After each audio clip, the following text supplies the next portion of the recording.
Hello everybody! Hello mga miga! Ang ganda ng mga kasama ko today.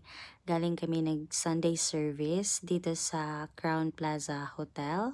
At ayan na nga, pababa na kami papunta sa front desk.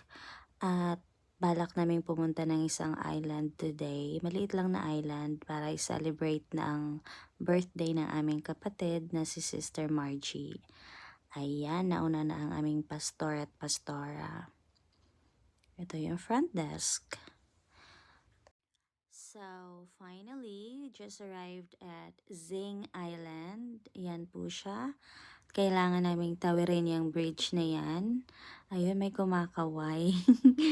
Yan po. Hindi naman ganun kalalim yung tubig. Yan po yung maliit na island na pupuntahan namin. Yan po yung venue namin. Ayan, ingat. Dito na kami. I'll see you guys next time.